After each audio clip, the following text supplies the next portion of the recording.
안녕하세요. 제가 이제 신학생이다 보니까 공부 때문에 많이 좀 바빴어요. 중간고사도 있고 해가지고 중간고사가 지금 끝났거든요. 그래가지고 좀 시간이 나가지고 이렇게 전화해볼까 생각을 합니다. 오늘 이제 다뤄볼 주제 강의로서는요, 자유의지하고 예정론에 대해서 한번 배워보도록 하겠습니다. 근데 이것에 대해서 이제 묻는 사람들이 있어요. 자유의지가 더 자유의지, 예정론. 도대체 무엇이 맞습니까? 이렇게 묻는 사람들도 있고, 그리고 두 번째로는 아니 도대체 이딴 거 배워서 뭐 합니까? 그러는 사람들도 있는데 두 가지에 있어서 이제 질문에 대한 답을 드릴까 합니다. 첫 번째 같은 경우는 이 자유의지, 예정론 어느 것이 맞습니까? 라고 물어본다면요. 둘 다 맞아요. 둘 다. 성경 속에서는요. 예정론도 있고 자유의지도 있습니다. 그래서 이 예정론하고 자유의지가 같이 움직여요. 그렇기 때문에 막 가끔씩 이렇게 만나면은 싸우잖아요. 자유의지 예정론 갖고. 근데 둘 다 맞아요. 둘 다 맞고. 그렇지만 어느 것이 더 중요하냐라고 물어본다면은 저는요. 100% 자유의지가 더 중요하다고 얘기를 합니다. 왜냐하면요. 우리는 하나님을 택하냐, 육신을 택해서 사냐, 영을 택해서 사냐는요. 우리 스스로가 결정을 하는 것이거든요. 그래서 이런 부분에 대해서 좀 심도 깊게 다뤄볼까 생각 중입니다. 그리고 도대체 이런 건 왜 배우냐? 결국 제가 말하고자 하는 핵심은요, 희생적인 사랑입니다. 여러분들이 자유의지를 통해서 하나님을 선택을 하게 될 때, 하나님을 알아갈 때, 하나님께서는 여러분을 통해 많은 것들을 선물을 준비해 놓고 계셔요. 근데 이 바른 예정론이 안 잡혀 있는 사람들이 있잖아요. 그런 사람들은 인생이 굉장히 수동적이게 됩니다. 결국 내가 하나님을 따라봤자 뭐하나. 결국 내가 이렇게 살 것인데. 어차피 내 길은 예정이 되어 있으니까. 근데 이런 거는요, 하나님의 성경 말씀과는 전혀 반대되는 거거든요. 왜냐면 천국은 침노하는 자의 것이라고 되어 있잖아요. 근데 하나님께서는 많은 선물을 준비해 놓고 계셔도 여러분들이 그것에 대해서 하나님의 예정에 대해서 여러분들이 응하게 될 때 그 하나님의 준비해 놓았던 것들을 하나둘씩 차근차근히 여러분들이 가져갈 수 있는 것이란 말이에요. 그래서 그런 부분에 대해서 도대체 하나님께서 원하시는 예정이란 과연 무엇인가? 이거에 대해서 한번 배워보겠고, 특히 이제 예정론에 있어서는요, 여러분들 제가 전공이 경영이었었습니다. 그래서 비즈니스 어드미니스트레이션 그리고 매니지먼트 인포메이션 시스템 해가지고 경영을 전공을 했었다가 이제 경영을 마치고 그 다음에 이제 신학교로 가고 신학대학원을 지금 다니고 있죠.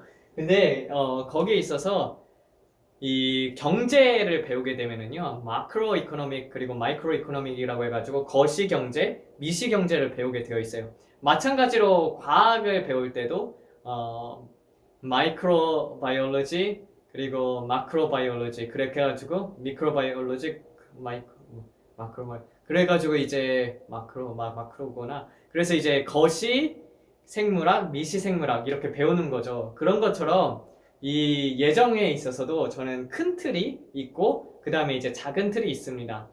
그래서 큰 틀, 하나님의 전체 계획이 있고 그 안에서 개개인의 예정이 있단 말이에요. 그래서 두 가지로 나눠보겠지만 결국에는 일맥상통한다는 것을 또 여러분들이 알게 될 것입니다. 제가 그리는 것을 보게 되면은 저게 정말 하나님께서 계획하셨던 것이구나 이런 것들을 알 수가 있을 거라고 저는 생각을 합니다. 제가 지금 이거에 대해서 설명하는 거는요, 그냥 제가 스스로 성경을 읽으면서 하나님, 예정론이 맞아요? 자유의지가 맞아요? 이렇게 물어보면서 하나님, 제가 어떻게 해야지 사람들에게 이 부분에 대해서 잘 설명을 할 수 있을까요? 직접 이제 성령님께서 조명해 주신 걸 갖고 하기 때문에 지금까지는 없었던 자유의지와 예정론이라고 생각이 됩니다. 그리고 여기에 있어서는 이제 가장 크게 이 자유의지하고 예정론에 대해서 다뤘던 두 분이 계시죠. 첫 번째 분이 이제 칼빈이죠. 칼빈과 그 다음에 알마니아니즘, 웨슬리. 대표적인 두 사람이 칼빈은 예정론이고 그리고 알마니아니즘, 즉 자유의지의 대표는 웨슬리입니다. 그래서 이제 칼빈이 주장했던 것들과 웨슬리가 주장했던 것을 한번 살펴볼까 합니다. 그래서 여기서 보게 되면은요, 칼빈은 일단은 여러분들 이거는 굉장히 칼빈 쪽은 외우기가 쉬워요. 튤립만 생각하면 됩니다.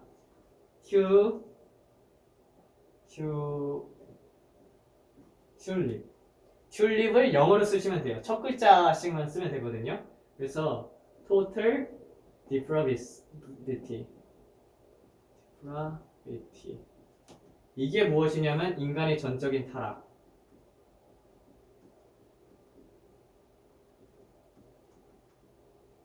그리고 이 U 같은 경우는 unconditional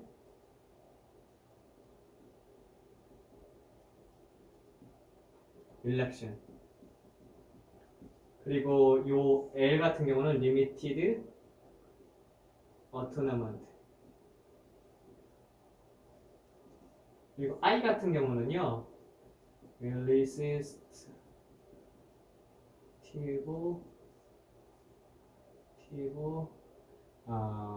grace. 그리고 perseverance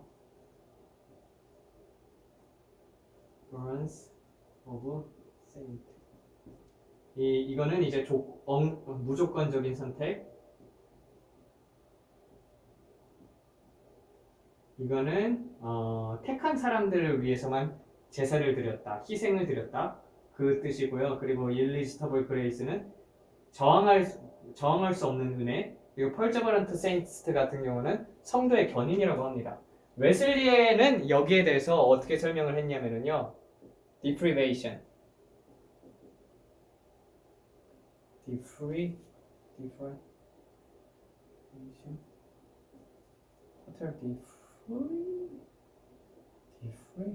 것 같은데. 그리고 또 conditional election.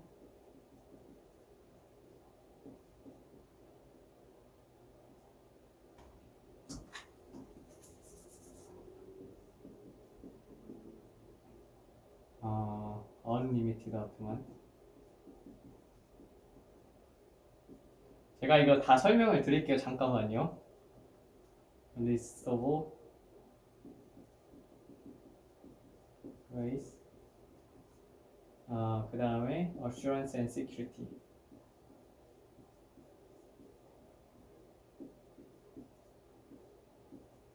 아주 글씨가 개판이라고 생각이 될 수는 있지만 용서해 주세요. 제가 좀 글씨를 못 씁니다, 많이. 일단은 그래도 설명은 잘하니까 설명을 드려보겠습니다. 이 칼빈의 예정론 같은 경우는요, 이 인간의 전적인 타락에 대해서 배우거든요. 인간의 전적인 타락이라는 것은요, 인간이 원죄를 지었으므로 말미암아서 우리는 하나도 의로운 것을 행할 수가 없다. 저도 여기에 있어서는 동의를 합니다. 그리고 인간의 자유의지까지 타락이 되었기 때문에 인간은 늘 악한 것밖에 택할 수가 없다라는 것이 칼빈의 이 전적인 타락의 입장입니다. 여기 있어서 웨슬리 같은 경우는요, deprivation. 그래서 인간의 타락을 얘기를 하고 있어요. 인간의 전적인 타락이 아니라 인간의 타락.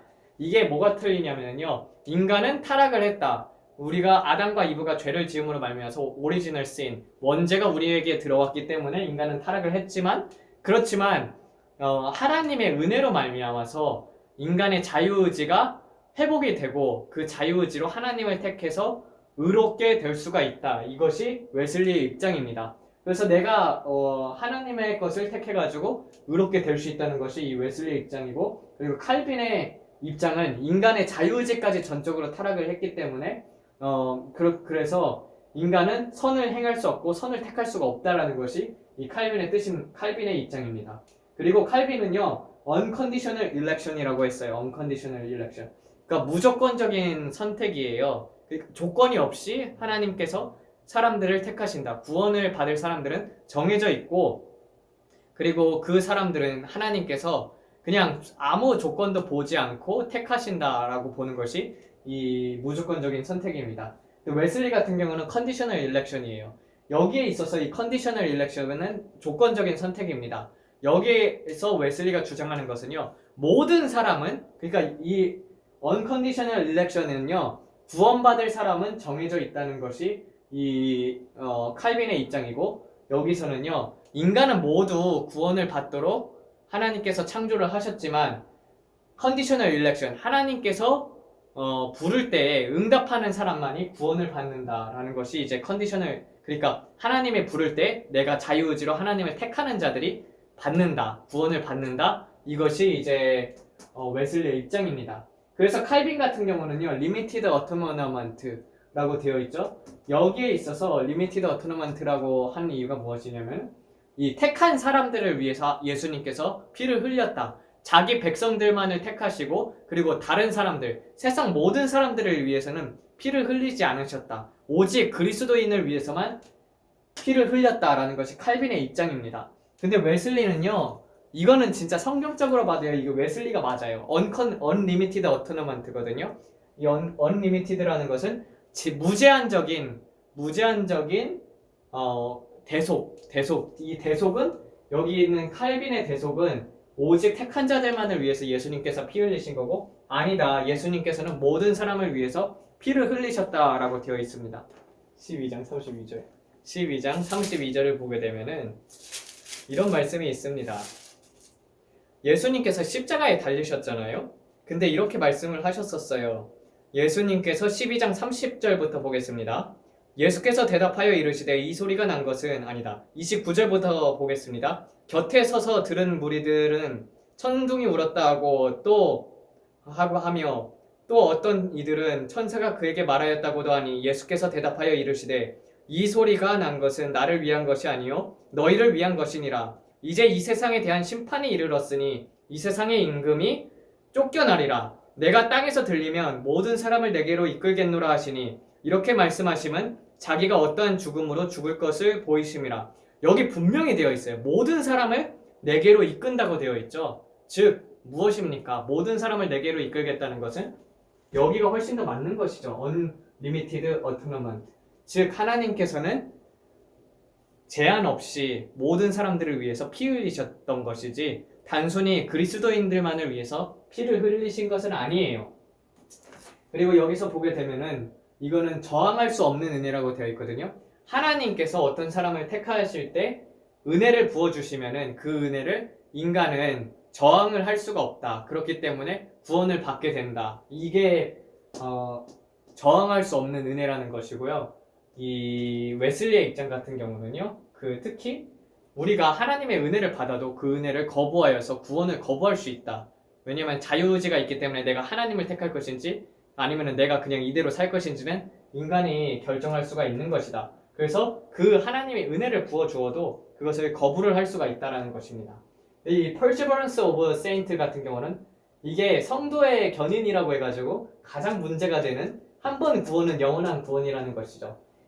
웨슬리 같은 경우는 Assurance and Security라고 해가지고 하나님의 보호하심 아래에서 우리는 구원을 받고 은혜를 누린다. 그렇지만 이 하나님의 은혜 안에 있을 때만 그것이 유효한 것이다.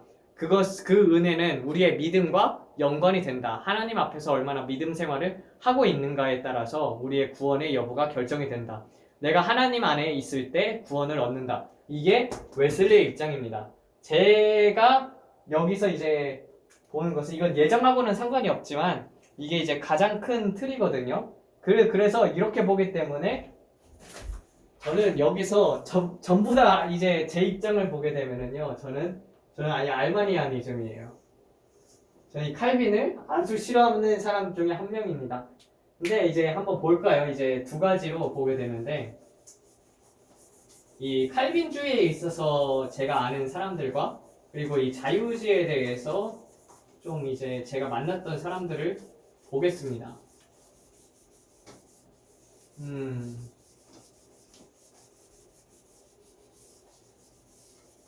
보통 보게 되면은 근데 이거는 일단 지금은 개요이기 때문에 이렇게 설명을 하는 것이지 좀 재미가 없을 수도 있어요. 그렇지만 좀 보게 되면은 물론 이제 제가 설명을 하려는 것은 이것이 아니라 결국에는 이제 나중에 나오게 될 것인데 이 칼빈하고 이 자유의지 웨슬리에 있어서 한번은 사람들을 살펴봅시다. 여러분들이 아는 사람들 중에서 혹시 이 예정론에 대해서 가르치는 분들이 누가 있습니까?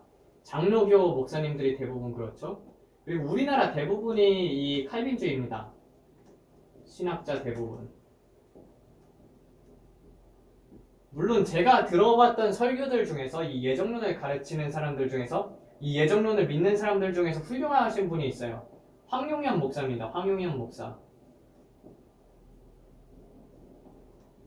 이분 같은 경우는 저도 인정을 해요. 제가 좋아하는 목사님이시고 이 아미 선교회를 하고 계시는 분이신데 이분 설교를 좀 몇 개를 들어보고 들어봤었습니다. 그리고 두 분이 계시는데 여러분들도 많이 들어본 사람입니다. 조지 휘필드. 조지 휘필드 같은 경우는 2차 대각성 운동 아시죠? 2차 대각성 운동에서 이 지옥의 자식들아 하면서 설교를 했던 분이십니다. 그래서 이 조지 휘필드 같은 경우가 이 예정론에 들어가고요. 그 이외에 유명한 사람들 전 잘 모르겠어요. 왜냐면은 제가 아는 분들은 대부분의 제가 만났던 분들은 다 이 자유의지 쪽에 있습니다. 대표적으로 감리교죠. 감리교가 있고 그래서 감리교 사람들이 더 신앙생활에 있어서 적극적으로 하는 사람들이 많습니다. 왜냐면은 이 웨슬리가 주장했던 것이 sanctification, 성화 과정에 있어서 굉장히 중요하게 생각했기 때문이죠. 그리고 여기서는 이제 제가 잘 듣는 분이 있어요. 데이비드 윌커슨. 데이비드 윌커슨이라고 하죠. 윌커슨. 이분 여기에 들어갑니다. 케네스 에겐.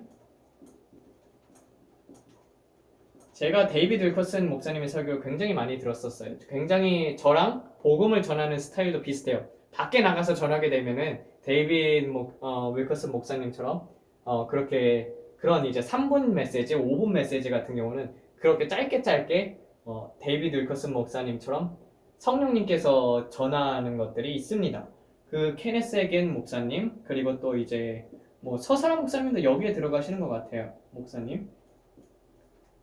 그리고 또 유명한 분들이 누가 있을까? 제가 만났던 분들 그 장로님 같은 경우도 영안 열린 장로님, 그리고 또 제가 삼각산 기도원에서 만났던 그 이시혜 목사님 같은 경우도 여기에 들어갑니다. 이시혜 목사님.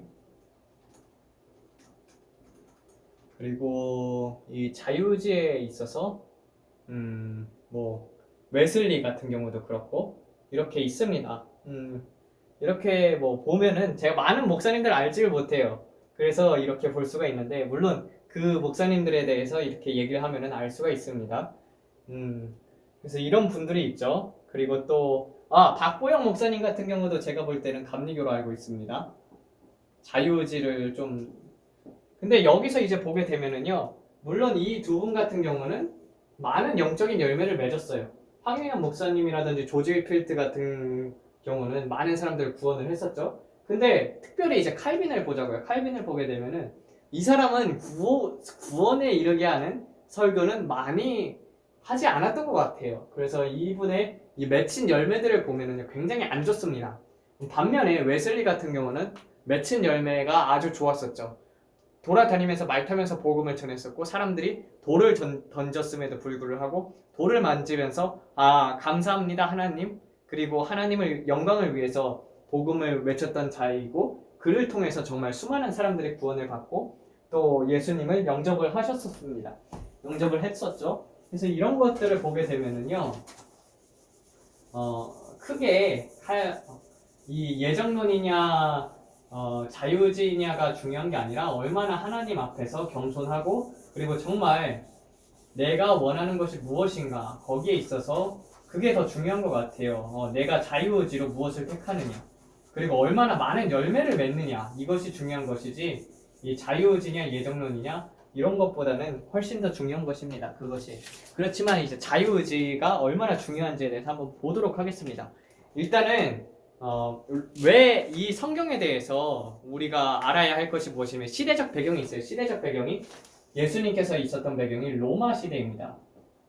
이 로마 시대 first century 첫 번째 1세기 때 이 로마 시대였었잖아요. 근데 이 로마 시대에 사람들의 그 구원관이 아니라 그런 게 있었어요. 그리스 로마 신화보다도 그 사람들이 갖고 있었던 종교들의 배경에 있는요 그것이 있어요. 인간은 그게 좀 운명론이 있었거든요. 로마 시대의 사람들의 운명론이 있었는데 강력한 영적인 것들을 마주칠 때 인간은 벗어날 수가 없고 그리고 인간의 운명은 정해져 있다. 그래서 그 운명에 맞서서 싸우면 안 된다. 이것이 로마 시대의 사람들이 가졌던 구원 그 운명관입니다. 그렇기 때문에 굉장히 지금 예수님을 믿으면서도 수동적인 생활을 하는 사람들하고도 비슷한 것을 가지고 있었던 것이죠. 근데 이런 것들을 그래서 이 로마 시대 사람들도 이 그 악마 같은 것들이 믿었었어요. 마귀들. 그런 영적인 것들을 많이 믿었었단 말이에요. 그런 배경이 있었었고, 그곳에 있어서 저는 크게 여러분들에게 알려주고 싶은 것이, 제가 거시 예정에 대해서 얘기를 한다고 했었잖아요. 거시 예정. 이 거시 예정 같은 경우는 크게 구원관이라고 볼 수가 있습니다. 구원관이라고 보게 되면은, 저는 여기에 있어서 그 전에 이 예정에는 두 가지의 예정이 있다. 그리고 그것은 이제 두 가지로 나뉘게 됩니다. 첫 번째가 이제 하나님의 예정이죠. 하나님의 계획.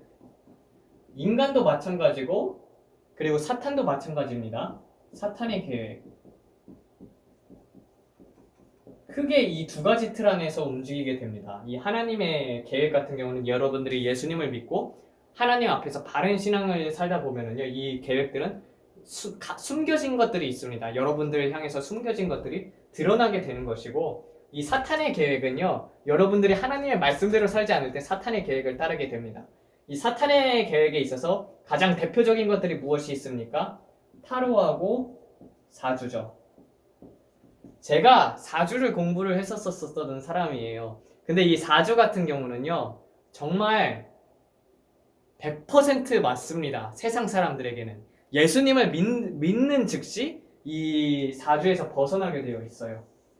그렇기 때문에 이 사주 같은 경우는 정말 어떻게 보면은 인간은, 근데 이 로마 시대에 가지고 있었던 사람들의 운명론이 있잖아요. 인간은 운명에서 벗어날 수가 없다. 그런 것처럼요, 이 사주대로 흘러가게 되어 있습니다. 그래서 예수님을 믿지 않으면요, 악령들이 지배를 하잖아요. 만약에 생각을 해보세요. 내가 악령, 한 가지 예를 들자면은요, 여러분 혹시 박효진 장로님의 간증을 들어보셨는지 모르겠지만, 거기서 보게 되면은요, 그 도끼로 일가족을 죽인 이호성이었나? 그분이 나와요. 근데 이호성 맞나? 근데 그분 같은 경우 갑자기 악령이 자기를 이렇게 딱 짚더니 가족들을 죽여야겠다는 그런 생각이 들더래요. 악령이 자기를 완전히 삼킨 거죠. 그러니까 자기가 어떻게 할 수가 없었대요. 뭔 일이 일어난지도 모르겠고, 눈 떠보니까 가족들이 다 죽어있고, 그리고 구덩이를 크게 판 다음에 한 5m 그 정도를 맞고 일가족을 죽인 다음에 일가족을 묻어버린 거예요. 근데 그거 같은 경우는요, 악령이 그 사람을 그냥 완전히 잠식시켜버리니까, 그분이 이제 장애인이셨거든요. 이호성이 아닐 수도 있어요. 사람 이름을 잘 모르겠는데, 이름을 잘 기억하는 편이 아니라 가지고. 근데 그 악령이 들렸던 사람이, 그래가지고 악령이 들리니까 그 악령 때문에 그렇게 이제 그 경찰들도 얘기를 하는 게, 이건 절대 혼자서 저지를 수가 없는 일이다. 공범이 있을 것이다 했는데, 공범이 없는 거야. 혼자서 그 5m 넘는 그 구덩이를 파가지고 그 짧은 시간 이내에, 하루 안에 가족을 일가족 다 몰살하고 그렇게 구덩이를 막 파가지고 그 사람들 다 묻었던 거예요. 근데 인간이 그런 힘을 낼 수가 없죠. 게다가 그 사람은 이제 장애가 있었던 사람이거든요. 그 힘을 낼 수가 없는 완전 순진한 사람이란 말이에요. 그런 것처럼 강력한 악령에 의해서 조종을 당하게 되면 어쩔 수 없이 악령에 이끌려 가는 경우가 있습니다. 그래서 특별히 대신에 그것도 이제 인간의 자유의지가 있어요. 인간의 자유의지가 얼마나 좀 삶의 의지, 자유의지가 아니라 삶의 의지입니다. 내가 삶의 의지를 포기하면 포기할수록요, 내 삶의 의지를 누가 가져가냐면은 사탄이 가져가게 되어 있습니다. 그러니까 악령이 점점 지배를 하는 거예요. 물론 예수님을 안 믿는 사람들은, 모든 사람들이 다 악령의 지배를 받습니다. 근데 특별히 삶의 의지를 잃어버리면 잃어버릴수록 악령들이 그 사람을 잠식을 한단 말이에요. 그래서 보게 되면은 지하철 같은 데 보면은 막 쓰레기 막 주워 먹으면서 돌아다니는 사람이 있잖아요. 그 더러운 영이 들어가면은 그런 것들을 하거든요. 특별히 이제 정신병원에 많은 분들이 그런 이제 악령에 의해서 시달리고 있는 것이죠. 우울증 같은 경우도 악령에 의해서 오게 되면은요, 진짜 벗어나기가 힘들어요. 그리고 저도 그러면은 사람들이 물어요. 그럼 나 같은 저도 이제 악령에 지배를 받았던 적이 있냐고요. 악령에 지배를 받았던 적은 저는 수없이 많습니다. 근데 이제 대부분 악령 왜냐면은 하나님의 일을 하는 사람들이 만약에 기도를 안 하잖아요. 그러면 한 사람만 무너뜨리면은 전부 다 무너뜨릴 수가 있는 거예요. 그래서 보게 되면은 큰 교회일수록요, 한 사람이 무너지면 다 무너지잖아요. 그래서 그 한 사람을 위에서 위로부터 사탄은 역사를 하게 됩니다. 그래서 우리나라도 왕부터 무너뜨리도록 그렇게 사탄이 역사를 해가지고 왕부터 이렇게 무너지도록, 그래서 통치자들과 세상에 있는 그 권세자들부터 이렇게 잡는 것이 사탄의 계략이거든요. 그래서 보통 정치 같은 거 보면은 위에서부터 타락을 시키잖아요. 그래서 위에 있을수록 더 이렇게 타락이 되는 것은 사탄이 그만큼 공격을 많이 합니다. 그런 사람들을 주로 타겟으로 잡고 높은 지위에 있는 사람들, 그런 사람 타락하면 밑에 사람들 다 타락시키니까. 그래서 북한 같은 경우도 한 사람 그렇게 자기가 신이라고 만들어 버리면서 가장 큰 이단이죠. 그리스도교를 표방한 김정은 위원장을 섬기고 있잖아요. 그런 것처럼 이 사탄의 계획이라는 것은 이 타로 사주 같은 것처럼 운명이 있어요. 사탄의 운명.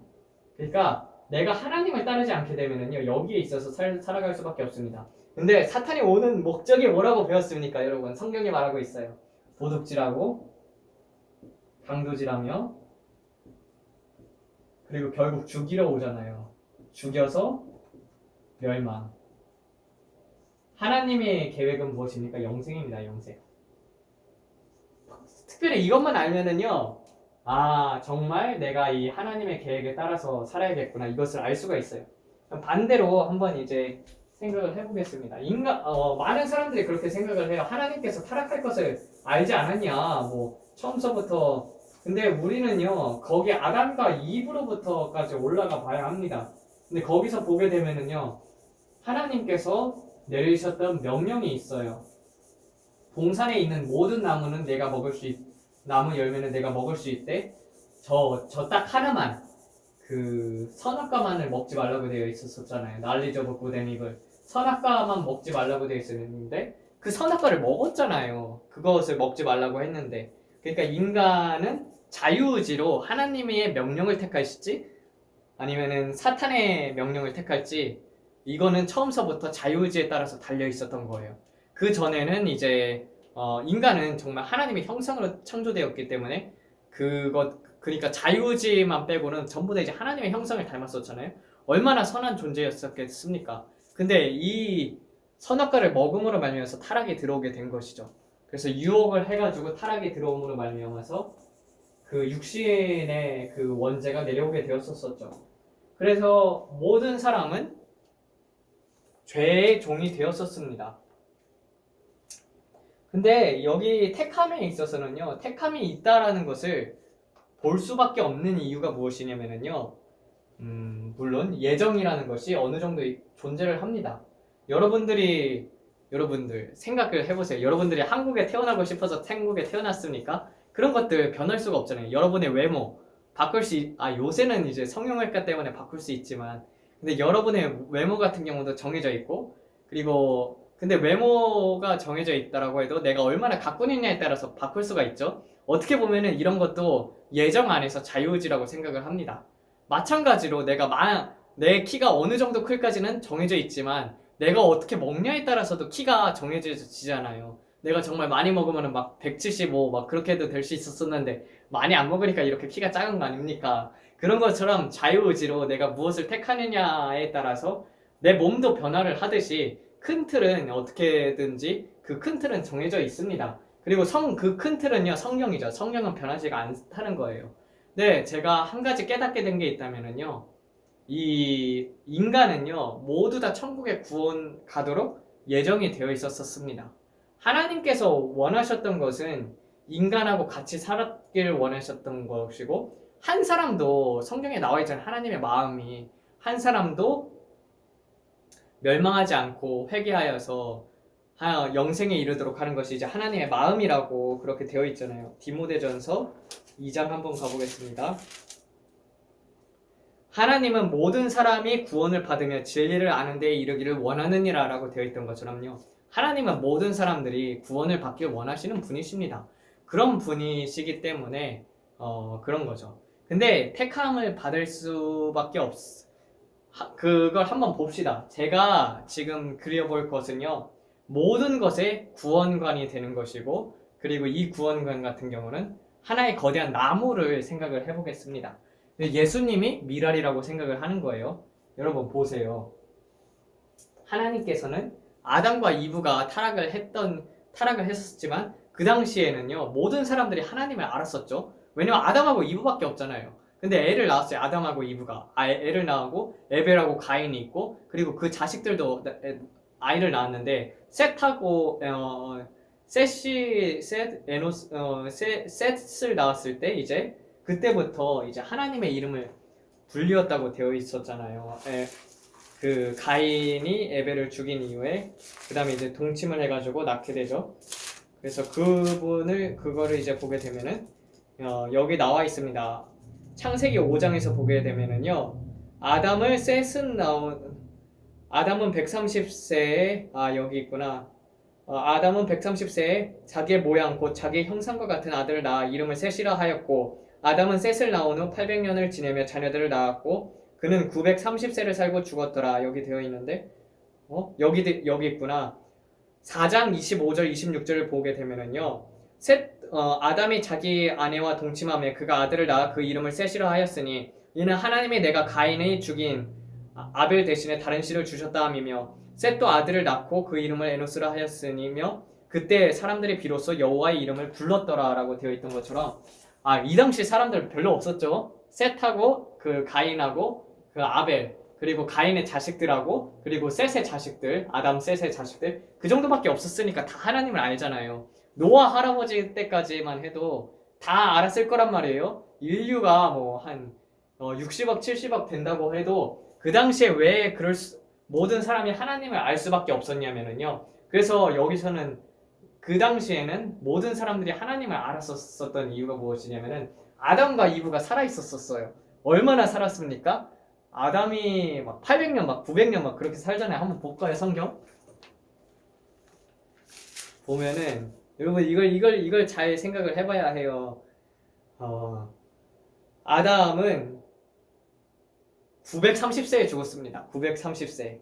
그 930세 살 동안은 자녀를 그럼 고조 할아버지의 고조애고 어쨌든 한 100년에 한 명씩 낳았다고 생각을 해봅시다. 100년에 한 명씩. 그래도 9대손이에요. 그러니까 다 볼 수가 있는 거죠, 이렇게.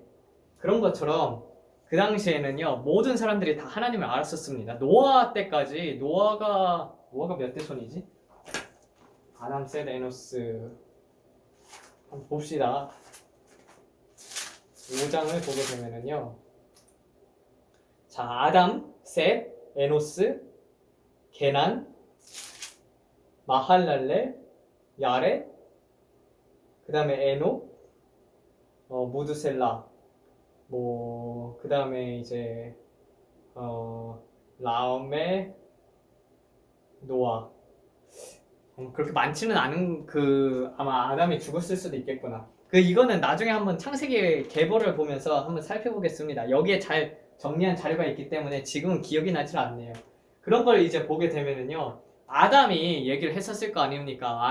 내가 쫓겨났는데, 에덴 동산에서 쫓겨났는데 내가 선악과 잘못 먹어가지고 내 옆에 내가 줘가지고 내가 먹었단 말이야. 그래가지고 그렇게 사람들한테 말했을 거 아닙니까? 그리고 이 당시에는요, 육 안으로 천사를 볼 수 있었던 시대입니다. 하나님께서 두 그룹 천사를 보내가지고 에덴을 지키라 하셨었잖아요. 에덴의 동쪽 케뎀을 지키라고 하셨는데, 그 에덴의 동쪽을 지킬 때 두루도는 화염검을 갖고 지켰었잖아요. 그거는 직접 육안으로 천사를 볼 수 있었던 시대입니다. 그렇기 때문에 육안으로 천사를 봤기 때문에 또 그 천사의 아름다움을 흠모하였었고, 그래가지고 네피림이란 존재들이 만들어졌고, 그것 때문에 이제 홍수 심판도 일어났었고, 그 영적인 존재가 너무나도 강력했기 때문에 그 악에 끌려갈 수밖에 없었던 원죄를 가지고 있었기 때문에 많은 사람들이 악한 것을 택했었지만, 결국에는 여기에서도 모든 사람에게 구원의 길은 열려 있었다는 것입니다. 노아 시대까지만 해도, 노아의 심판 전까지만 해도 하나님을 알고 있었죠. 왜 천사들을 눈으로 볼 수 있었고 그 천사들을 창조하신 분과 그리고 아담이 얘기를 했었을 거란 말이에요. 그리고 거기 밑에 있었던 사람들도 셋부터 이 아담의 계보들은 전부 다 이제 아담에 있었던 계보들을 보게 되면은 그 심판이 올 것, 그리고 하나님이 살아계신 것, 그것들을 다 사람들이 알고 있었잖아요. 그래서 에녹도 그런 거에 대해서 전했었고, 그래서 에녹서라는 것을 에녹이 지었던 것처럼 그런 것들이 이제 구전으로 내려왔단 말이에요. 물론 그 시대의 문명이 지금보다 더 뛰어났던 것도 사실입니다. 물론 근데 그거에 대해서 이야기할 것은 이제 나중에 창세기 하면서 자세히 다뤄보도록 하겠습니다. 그래서 보게 되면은요, 저는 이렇게 생각을 합니다. 근데 노아의 홍수가 있고 나서도 사람들이 다 이렇게 모여서 살다 보니까 이제 또 타락을 하기 시작을 하죠. 근데 가나안으로 말미암아서 타락을 하기 시작을 하고 그 다음에 바벨탑을 지어가지고 하나님을 대적했기 때문에 하나님께서 언어를 흩으셨고 그러면서 이제 다 이방 나라로 가게 됩니다. 그래서 성경에서도 보게 되면은 그들이 하나님의 손으로 지으신 것을 이방 나라들이 스스로 잊으려 함이로다라고 되어 있던 것처럼 하나님을 알만한 지식이 주어졌어요. 그럼에도 불구하고 그런 것들을 계속 잊혀져 간 것이죠. 그러니까 하나님을 알고 하나님을 택할 수도 있는데 그런 것들이 계속 잊혀진 것입니다. 근데 하나님께서는요, 이스라엘을 택하셨어요. 이스라엘이라는 것을 택하십니다. 그 이스라엘을 택하신 이유는 모든 민족 중에 가장 작기 때문이라고 되어 있습니다.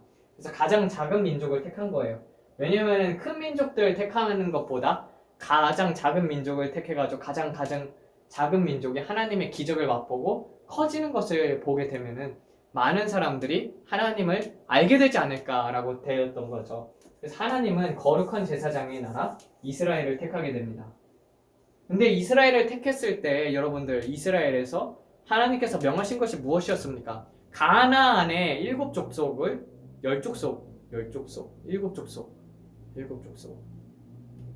7족속인 것 같은데 7족속을 다 멸하라고 했지 않습니까? 근데 멸하지 않았잖아요. 이스라엘 백성들이. 만약에 하나님의 말씀에 순종을 했었으면은 무슨 복을 받았을까? 신명기 28장에 보게 되면은 하나님을 선택해서 받는 복이 있습니다. 근데 저는 이렇게 생각을 해요. 제가 말하는 것은 이 씨가 있잖아요. 이 씨가 자라서 나무가 되게 됩니다. 나무가 되게 되고 그리고 우리는 이제 또 가지가 이렇게 뻗어나가잖아요. 가지가 뻗어나가고 열매가 맺고 이 열매가 떨어져서 다시 가지가 나고 나무들을 맺습니다. 마찬가지로 하나님이 원하셨던 것은 이스라엘 백성을 통해서 하나님의 영광을 드러내길 원했었고 그리고 만약에 이스라엘 백성이 하나님 앞에 온전히 순종을 했다면은 이 나라가 거룩한 제사장의 나라가 되었을 거란 말이에요. 보면은 솔로몬 시대까지만 해도 중간에 많이 넘어짐이 있었었고 그리고 사사들도 하나님을 온전히 섬긴 게 아니었었어요. 여호수아가 죽고 나서는 그냥 우왕좌왕이 돼버렸단 말이에요. 근데 그 전까지는 이제 모세 때까지만 해도 이제 완전히 얄짤 없었고 하나님을 잘 따르지 않았었고 그 다음에 이제 여호수아 시대에 와서는 정말 여호수아는 하나님을 위해서 온전히 충성을 하였었고 그 당시에 이제 있었던 어린 아이들도 부모님이 저렇게 순종 안 하니까 광야에 엎드려서 죽는구나.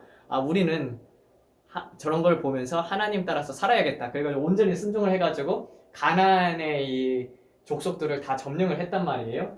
그리고 나서도 이렇게 나무가 이렇게 자라나게 됩니다. 그런 것처럼 하나님께서는 거룩한 제사장의 나라 이스라엘이 큰 나무가 되기를 바라셨었어요. 그래서 그 큰 나라를 통해서 그러면은 저 작은 나라가 그 소문이 퍼지기 시작을 합니다. 저 작은 나라가 이집트에서 탈출을 했는데 홍해가 갈라졌대. 그리고 나서는 이제 여리고 성도 무너졌대. 그런 거 이제 듣잖아요, 사람들이. 그러니까 그게 계속해서 전해진단 말이에요. 그 이방 나라들에게 전해지잖아요. 그러면은 어떤 생각을 해야겠습니까? 내가 저 하나님을 택해야겠다. 저 하나님은 살아계신 하나님이고 그 나머지는 다 아니구나. 이런 것을 깨닫잖아요, 이방인들이. 소문이라도 듣고. 근데 이집트에서 홍해가 갈라지고 이집트가 완전히 멸망했었대. 그 소문은 진짜 많이 빠르게 퍼졌을 것 같아요. 왜냐면은 거기에 내렸던 열재앙 그리고 거기에 있었던 사람들이 이스라엘 사람들을 마치 신을 보듯이 했었잖아요. 저기 족속만 보니까 저기 족속만 이렇게 음식이 괜찮네. 그런 것들을 알았을 거란 말이에요. 그래서 하나님께서는 이스라엘 백성이라는 것을 택하게 됩니다. 근데 이스라엘 백성만 택했을까요? 그런 하나님의 영광을 보고 이방 나라들도 하나님이 살아 계시는구나. 그리고 여기에 와가지고 정말 이렇게 솔직하게 하나님이 살아 계시니까 나도 이스라엘 하나님 믿을래. 그러면은 성경에 나와 있던 것처럼 이방인들도 이스라엘의 하나님을 믿게 원한다면 이렇게 할례를 행하라. 그런 것들이 많이 있던 것처럼 그런 것들을 이방인들까지 구원의 길을 열어놓으셨죠. 그래서 이스라엘이라는 나라를 통해서 그 나라가 자라나서 굳건한 나무가 되도록, 그래서 그렇게 굳건한 나라가 되도록 하나님께서 원하셨고, 그리고 또 그것을 통해서 많은 사람들이 하나님의 영광을 보고 이스라엘의 하나님이 참신이니까 우리도 이방신을 버리고 저 하나님을 믿자, 이렇게 하기를 원했었던 것이죠. 근데 거기에 있어서 특히 순종이 가장 필요하게 됩니다. 다윗 같은 경우 하나님 앞에 한 가지를 잘못했지만 그 나머지를 빼고 나서는 우리아의 아내를 택한 것 이후에는 그가 모든 것을 정직하게 행했느냐라고 되어 있던 것처럼 다윗은 하나님 앞에 온전히 섬겼었습니다. 그리고 나서 솔로몬이 있었죠. 근데 솔로몬에게 하나님께서 약속을 합니다. 내가 만일 내 말씀에 순종하면은 내 나라를 견고히 하여서 굳건한 나라가 되게 해서 영원한 나라가 되게 할 것이라고 되어 있었는데, 솔로몬에게 그렇게 많은 영광을 하나님께서 부어줬잖아요. 근데 만약에 솔로몬이 하나님 앞에 순종을 했었더라면 어떻게 되었을까? 하나님의 예정대로 그 나라는, 이스라엘 나라는 갈라지는 것이 아니라 굳건한 제사장의 나라가 돼가지고 많은 사람들에게 영광이 되고, 그리고 또 그것으로 말미암아 많은 나라들이 하나님이 살아계시고 이스라엘 하나님이 참신인가 보다, 이래가지고 많은 사람들이 구원을 받았을 거란 말이에요. 저는 그렇게 해가지고 모든 사람들이 이스라엘 하나님이 참신이고 하나님 창조주라는 것을 믿게 되어서 많은 이방인들도 그것을 보고 그 다음에 그렇게 믿을 수 있게 하기를 하나님께서 원하셨다고 생각을 합니다. 그렇기 때문에 단지 이스라엘 민족을 택했다고 해가지고 나머지 이방 사람들에게 구원의 길을 안 열어놓은 것이 아니라 구원의 길은 열려져 있었죠. 라합 같은 경우는 하나님을 택했지 않습니까? 그리고 또 그 히위 족속 가운데에서도 저거 이제 모세의 소문 듣고 나니까 여호수아가 이제 나가가지고 하나님께서 다 멸하라고 했는데 히위 족속이 저 신 보니까 진짜 참신인가 보다, 그래가지고 두려워서 속이잖아요. 근데 사실대로 고백을 했어도 저는 하나님께서 그 사람들은 구원을 해주셨을 것이라고 생각을 해요. 그래가지고 사실대로 말했어도 아니면 혹시 그냥 그렇게 속여가지고 항상 장작 패는 일을 담당했던 이스라엘의 종이 되었었잖아요. 근데 그거를 저는 그것 또한 어떻게 보면 하나님의 뜻이지 않았을까, 그 마음을 보시고 그리고 정말 하나님이 살아계신 것을 알고 그 두려워서 떨었기 때문에 그렇게 거짓말한 거였잖아요. 떡덩이하고 포도주 낡게 속여가지고 와가지고 그렇게 이제 가나안 족속 아니라고 그렇게 했던 것처럼 그런 것을 이제 보게 됩니다. 물론 이제 구약 같은 경우는 이렇고요. 물론 제가 성경에 있어서 택함을 받았고, 그리고 또 예정론에 있어서 한번 제대로 배워보면은요, 사람이 행할 수 있는 선택지는 그렇게 많지가 않습니다. 여러분들이 집에 있으면 뭐합니까? 집에서 맨날 하는 것들 있잖아요. 여러분, 인간은요, 쳇바퀴 돌듯이 일상생활을 반복을 하면서 자라나게 되어 있어요. 그래서 그 습관을 들여놓게 되면은요, 거기서 크게 벗어나지가 않습니다. 그런 것처럼 여러분에게도 선택지가 많이 있지 않아요. 만약에 여러분들이 인생을 즐기는 이제 고등학생이나 대학생들 같은 경우는 뭐 가는 곳이 이제 PC방, 학교, 그리고 또 어디 그 고등학생, 중학생, PC방, 학교, 노래방 이런 데밖에 갈 데 없잖아요. 나이가 들어서는 이제 대학생 되면은 클럽, 세상 사람이라면은 그렇겠죠. 지금은 이제 예수님을 믿고 나면은 가는 것, 저는 교회 기도원, 마트, 여기서 벗어나지가 않아요. 여러분들이 막 미국에 간다 이런 거는 없잖아요. 솔직히 내가 진로를 미국으로 결정을 해야겠다. 근데 미국에 와서도 그렇게 이제 크게 내가 갈 곳은 그렇게 많은 선택지가 있는 게 아니에요. 한 2-3개, 4개 정도 선택지가 우리는 매일매일 있습니다. 그런 것처럼 택할 수 있는 선택지는 많지가 않습니다. 그리고 택한 백성이라는 것도 여러분들이 예수님을 믿는다는 것 자체가 얼마나 큰 복인지 몰라요. 그것을 이제 보게 되면요. 저는 이 성경에서는요. 로마서 8장 9절에서 특히 29절에서 30절을 들어서 예정론을 말하는 분들이 참으로 많이 있거든요. 8장 한번 보도록 하겠습니다. 로마서 8장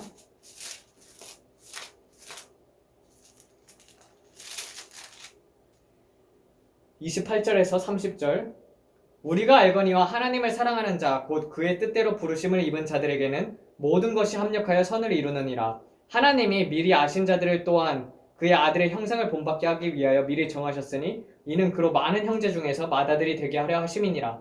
또 미리 정하신 그들을 또한 부르시고 부르신 그들을 또한 의롭다 하시고 의롭다 하신 그들 또한 영화롭게 하셨느니라 라고 되어 있던 것처럼요. 여기에 있어서 택하신 분들이 있죠. 그 아들의 형상을 본받게 하기 위해서 미리 정하셨으니 이는 그로 많은 형제들 중에서 맏아들이 되게 하려 하심이라 라고 되어 있던 것처럼요. 예수님이 우리의 가장 큰 형님이라고 큰 형님 그리고 큰 형제라고 보면은요. 예수님. 근데 여기서 이제도 막 다 이렇게 형제 자매가 있지만 특별히 이렇게 맏아들이 되게 돼가지고 가족들 중에서도 장자가 있잖아요. 장자가 되게끔 이렇게 해가지고 장자를 통해서 많은 다른 형제들도 구원을 받을 수 있도록. 그래서 성경에서도 이스라엘은 내 장자라 하지 않습니까? 그래서 장자이신 이스라엘을 택함으로써 그 이스라엘이 하나님을 보고 많은 나라들이 돌아오도록 하나님께서 그렇게 하신 것이죠. 근데 그런 것들이 잘 지켜지지가 않았습니다. 그래서 또다시 보게 되면은요, 이 장자들에 대한 모임이 히브리서 12장에 기록이 되어 있습니다. 히브리서 12장 한번 볼게요. 히브리서 12장 23절입니다. 여기서 보게 되면은 하늘에 기록된 장자들의 모임과 교회와 만민의 심판자이신 하나님과 및 온전하게 된 의인들의 영들과 라고 되어 있거든요. 마찬가지로 이런 사람들은 하늘에 있는 장자들의 모임이 있습니다. 그런 것 같은 경우는 하나님께서는 맏아들을 이렇게 미리 정해놓으신 것이죠. 그게 어떻게 되냐면 예수 그리스도께서 순종을 함으로 말미암아서 땅에 떨어져서 씨가 되었습니다. 그리고 가장 여러분들의 구원관에 있어서 기둥이 무엇이냐면요, 사도와 선지자들이에요. 사도와 선지자들이 이렇게 기둥을 세운단 말이에요. 근데 우리들도 보게 되면은 하나님께서 세우신 예정은 우리의 삶을 보게 되면은 이렇게 있다고. 그거는 이제 좀 미시 예정을 통해서 배우겠습니다. 그 기둥이 이렇게 있으면은 이게 나무의 기둥이라고 생각을 합니다. 나무의 기둥이 있으면 이 기둥은 선지자들과 사도예요. 여러분들이 선지자와 사도가 되고 싶다고 해가지고 사도와 선지자가 되는 것이 아니라 성경에서 나와 있듯이 어떤 사람들은 사도로, 어떤 사람들은 선지자로, 어떤 사람들은 복음 전도자로, 어떤 사람은 목사로, 교사로 이렇게 택함을 받는 것이 있습니다. 근데 여러분 생각을 해보세요. 예수님을 믿고 나서 이 죽고 나서 수많은 사람들이 있었어요. 12 제자 같은 경우도 하나님께서 택하신 경우죠. 성경에 나와 있듯이 여러분들이 24장로가 되고 싶다고 해서 24장로가 될 수 있습니까? 24장로는 이미 정해져 있고 그거는 이제 구약에 있는 12명의 사람들과 그리고 신약의 12사도들입니다. 구약의 11사람, 구약의 11사람, 신약의 세례 요한까지 합치면 구약의 10사람, 신약의 한 14사람이겠구나. 그래서 24명인데 그런 것들은 여러분들이 되고 싶다고 해서 될 수가 있는 것이 아니고 여러분들이 12제자가 되고 싶다고 해가지고 12제자가 될 수 없잖아요. 그리고 여러분들이 계시록에 나와 있는 두중인이 되고 싶다고 해가지고 여러분들이 두중인이 되는 것도 아니고 여러분들은 유대인이 아니니까 14만 4천에도 들지 않을 거란 말이에요. 근데 이방인의 수천만의 무리들에는 들 것입니다. 그런 것처럼 성경에서는 기둥이 있어요. 이 기둥은 사도와 선지자입니다.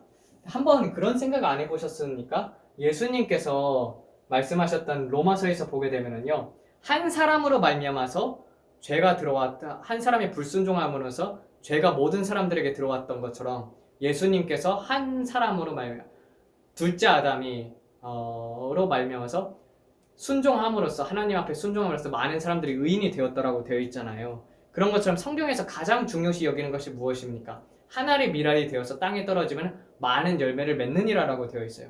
근데 만약에 저는 이렇게 생각을 해봤었어요. 만약에 이스라엘 백성이 하나님 앞에 온전히 순종을 했더라면은, 그 사람들이 온전히 순종을 했더라면은, 만약에 그리스도인들이 우리가 하나님을 믿고 온전히 하나님 앞에 순종을 했더라면은 어떻게 되었을까? 이런 생각을 해봤었어요.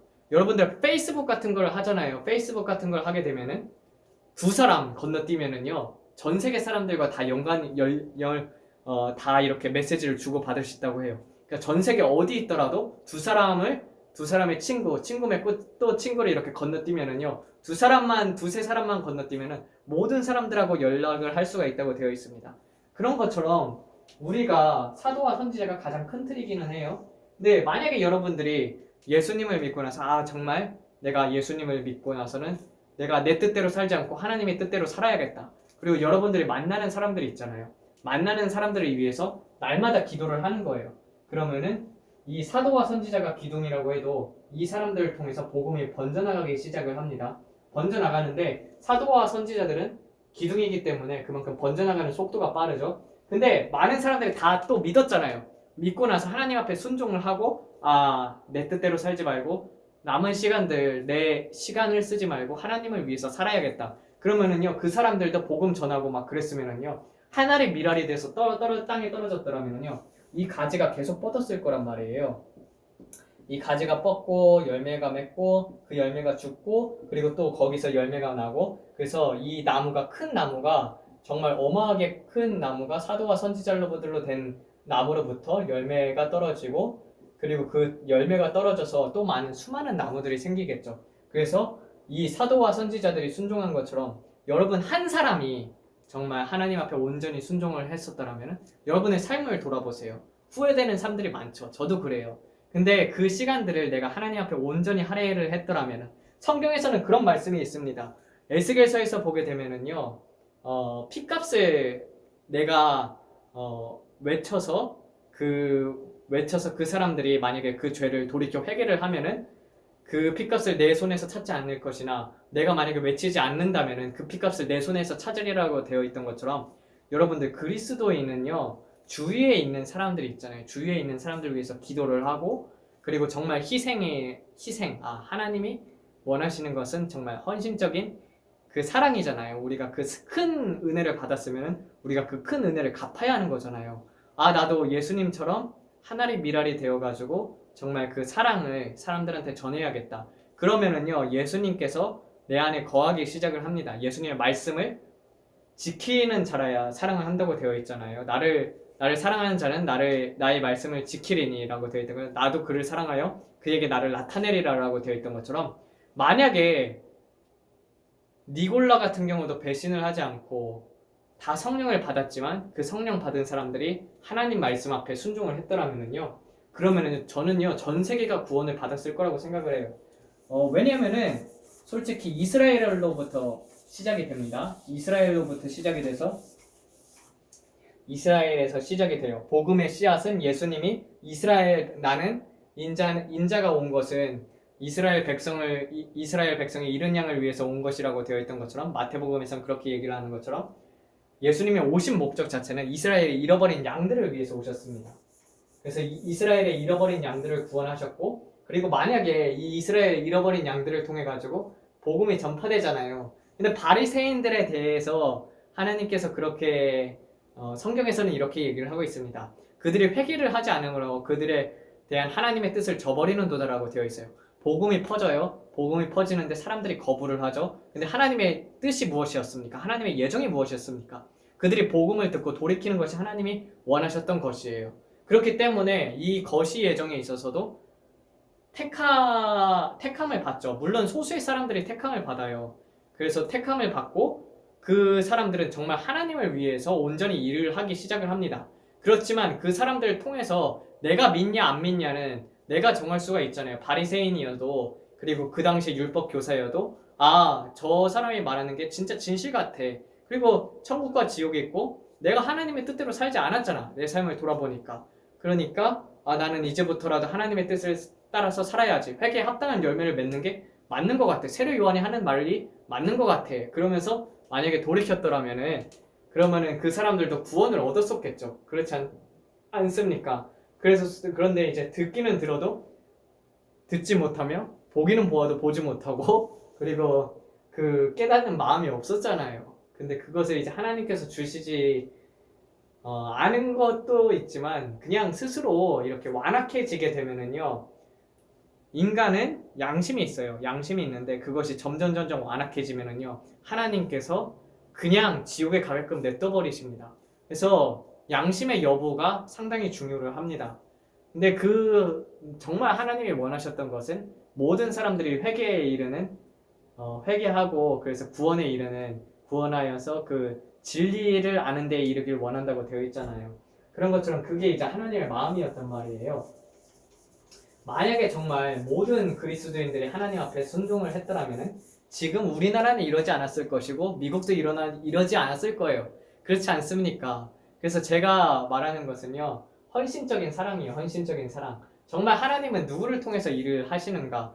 이 미시 예정을 통해서 좀 더 깊게 바라보겠지만 이 큰 나무 있죠. 이 큰 나무는 인간에게도 똑같이 적용이 됩니다. 보세요. 이게 하나님께서 예정하신 것이라고 생각을 해봐요. 이게 여러분들이 도달할 수 있는 최고치예요. 이거는 이미 예정이 되어 있습니다. 여기 이상 올라갈 수가 없어요. 여러분들의 그 한계치, 한계 레벨도 이제 말렙이 있는 것처럼 한계치가 있단 말이에요. 인간이 한계치가 있는데, 근데 이것을 따라서 살아갈 때 인간은 가장 선한 길, 그리고 가장 그 사람에게 좋은 길로 인도가 될 수가 있습니다. 근데 살다 보면은요, 하나님을, 예수님을 여기서 믿었다고 쳐봐요. 근데 이렇게도 가요, 이렇게도. 그러면은 이렇게 딴 길로 새가면은요, 여기서 이렇게 돌아가는 거죠. 돌아가면은 여기서 이만큼의 시간을 잃어버리지 않습니까? 그러면 이 최대치가 줄어드는 것이죠. 줄어들죠. 이 최대치가 여기서 시간을 허비했던 만큼 줄어든단 말이에요. 하나님께서 여러분들을 통해서 많은 사람들을 예비해 놓았어요. 막 100만 명, 막 1000만 명. 왜냐면 1000만 명이 되냐면요, 여러분들을 통해서 어떤 사람이 구원을 받을지 몰라요. 1000만 명 이상이 막 구원을 받을 수 있는 길을 이렇게 열어놨는데 여러분들이 맨날 하나님 앞에서 순종하지 않고 이상한 짓을 하고 있어요. 그러면은요, 이렇게 막 돌아간다고 생각을 해봐요. 그러면 이것도 또 줄어들겠죠? 한 이 정도로 줄어들고 점점 줄어드는 거예요. 여러분들 방황하는 만큼. 물론 그래서 방황은 많이 겪지 않는 것이 좋고, 항상 기도를 하면서 마귀들의 틈을 막고, 그리고 하나님의 뜻하신 예정, 여러분들이 하나님을 경험을 하면 경험을 할수록 하나님의 뜻에 맞춰서 살아야지 이것이 되게 됩니다.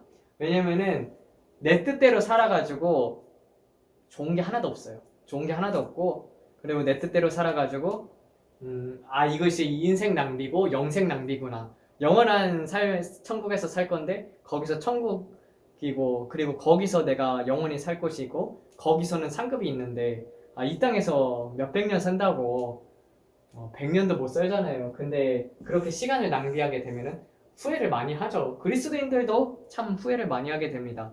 근데 우리에게는 자유의지가 주어져 있던 것처럼요, 이 예정이 있어요. 여러분들 향하신 하나님의 예정이 있단 말이에요. 여러분들 통해 가지고 하나님께서 영광을 받길 원하시고, 그리고 가장 좋은 길을 예비해 놓고 계시고, 그리고 여러분들을 장자를 택하신 이유라고 되어 있잖아요. 성경에는 장자가 나옵니다. 근데 가족들 중에서도 장자가 있잖아요. 근데 그 장자가 있으면은 그 장자를 통해 가지고 다른 사람들이 다 장자를 본받게 해 가지고 그 가족이 하나가 되는 것처럼요. 그래서 장자를 통해서 다른 사람들도 장자가 될 수 있게끔, 그게 이제 장자의 역할입니다. 그게 사도와 선지자의 역할이었었어요.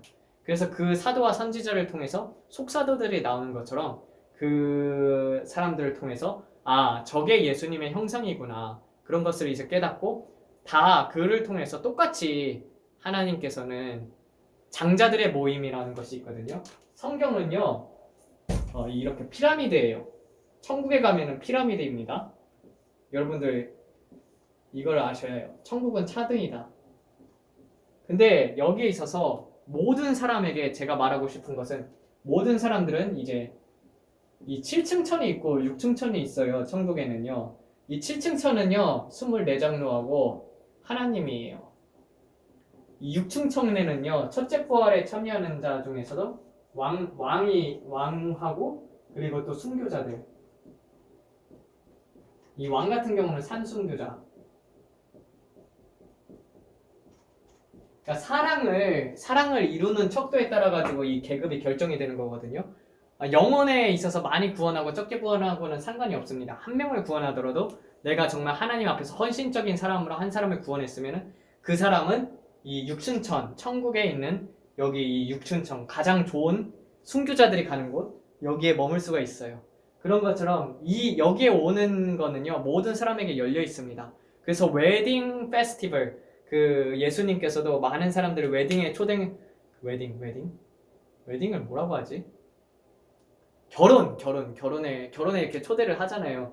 결혼에 이렇게 많은 사람들을 초대를 하는데, 근데 거기서도 이제 사람들이 오지를 않는 것처럼 이 육춘천은요, 항상 모든 사람들이, 저는 예수님을 믿는 모든 사람들이 여기에 갈 수 있다고 저는 믿습니다. 그리고 그 장자들을 통해서 특별히 그런 사람들, 사도들이 이제 그 바울 같은 경우도 나를 본받으라고 되어 있던 것처럼 그렇게 희생적인 사랑을 보여줬잖아요. 근데 그 희생적인 사랑을요, 여러분들도 따라 할 수가 있습니다. 왜냐면 여러분이 하는 것이 아니라 여러분들이 죽고 성령으로 거듭나고 성령님께서 여러분들을 점점 테이크 케어 하면 할수록 여러분들 점점 성령님께서 다스릴수록 여러분들은 성화가 되고 그리고 하나님의 뜻에 맞춰서 살아가게 됩니다. 그래서 거기에 이르도록 하나님께서는 부단히 노력을 하는 거예요. 근데 이 밑에서 이러고 있으면 안 되죠. 이런 밑에서 이러고 있는 게 아니라 날마다 하나님을 섬기고 날마다 순종을 해나갈 때 가장 좋은 길을 열어놓고 계시고, 그리고 또 저는 그렇게 생각을 해요. 이스라엘 백성이 순종을 하면은 정말 순종해서 거룩한 나라가 됐으면 모든 나라가 구원을 받았을 것이다. 마찬가지로 예수님을 믿고 예수님의 12제자들은 순종을 했지만 예수님을 믿었던 모든 사람들이 하나님 앞에 순종을 했더라면은, 근데 그렇다라면은 모든 사람들이 복음을 듣고 예수님을 믿지 않았을까? 듣지 않은 사람들이 물론 있겠죠. 그거는 자기가 택하는 거니까. 자기가 택하지만 그만큼 하나님의 사랑이 점점 많아졌으면은 지금같이 이런 것들이 물론 하나님께서는 이것을 아셨을 거예요. 근데 이거 자체가 이제 하나님의 큰 블루프린트, 큰 계획이었던 것이죠. 여러분들이 하나의 미라드에 되어서 땅에 떨어져 죽을 때 많은 사람들이 하나님 앞에 나올 수 있도록, 그래서 많은 사람들이 하나님의 영생에 이르도록 하게 하는 것이 하나님의 계획이었다라고 저는 생각을 합니다. 물론 성경 같은 경우도 계시록에도 되어 있고 그리고 요한복음에도 되어 있었던 것처럼 말세가 되면 될수록 점점점 흑암으로 가리켜질 것이라고 되어 있습니다. 이사야 60장에서도 보게 되면은 보라 빛을 발하라 어둠이 만민을 가리려거니와 라고 되어 있던 것처럼요, 말세가 되면 될수록 이 지옥에 이제 사탄이 완전히 갇히게 될 날이 멀지를 않았었잖아요. 그렇기 때문에 한 사람이라도 더 지옥에 가려고 아둥바둥 친단 말이에요.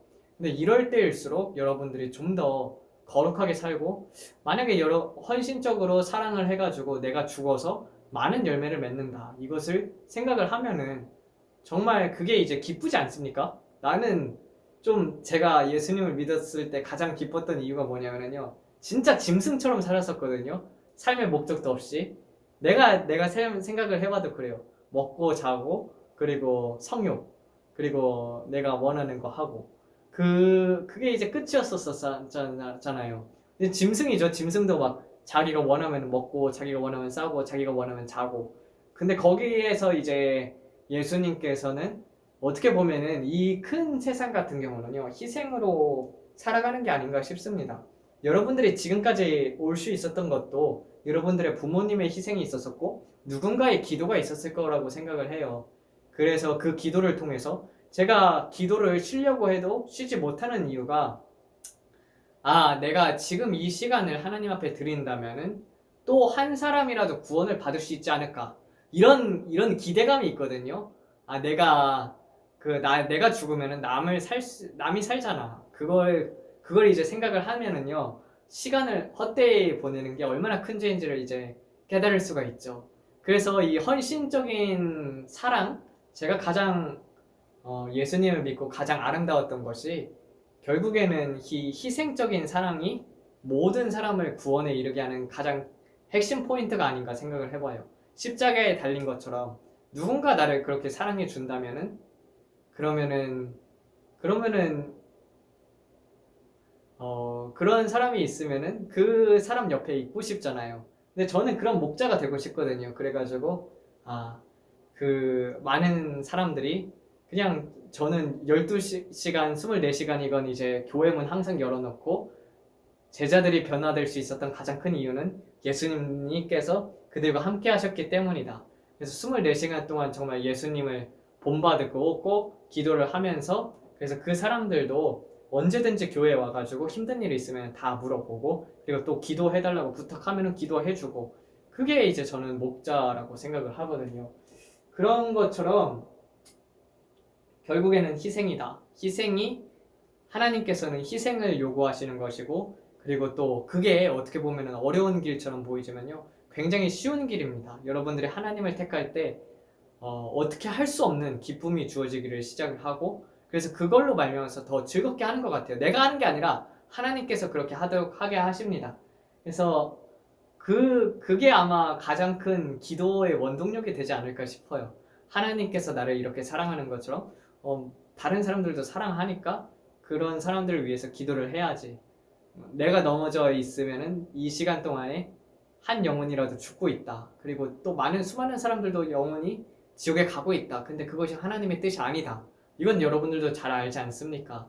마지막 때에는요, 물이 바다를 덮은 같이 하나님을 아는 지식도 많아질 거라고 되어 있는 것처럼 그런 하나님의 영광을 기대를 해봅니다.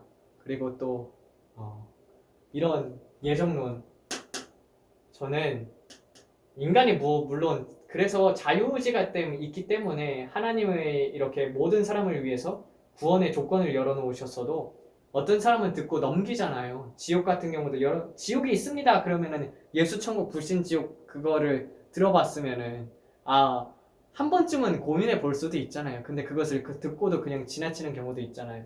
결국에는 우리 마음속에서 택하는 거거든요. 근데 하나님께서는 그거를 이제 다 열어놓으셨던 것 같아요. 그리고 또 인간의 자유의지를 통해서 하나님 앞에서 더 순종하는 사람들을 하나님께서는 원하시고 모든 사람들이 순종하길 원하는 것 같아요. 그래서 예수님을 따라서 간다는 것은 예수님께서 보세요. 이 성경에서 보게 되면은 첫째 아담이 불순종함으로 말미암아서 죄가 모든 사람에게 퍼졌듯이 이제 한 사람이 순종함으로 말미암아서 많은 사람들이 의인이 되었도다라고 되어 있는 것처럼 여러분들도 이걸 보면서 여러분들의 예정이 있죠?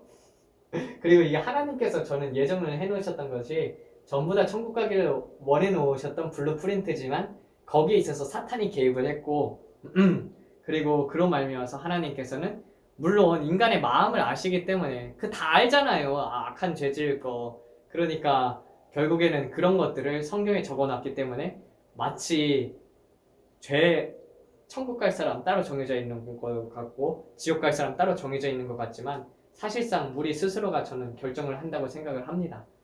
그래서 이렇게 해가지고 일단 거시 예정과 그리고 이 예정론과 자유의지에 대한 개요를 맞춰보겠습니다. 하나님 감사합니다. 좀 말이 길어지면서 사람들이 이게 잘 이해를 하지 못할 수도 있을 것 같아요.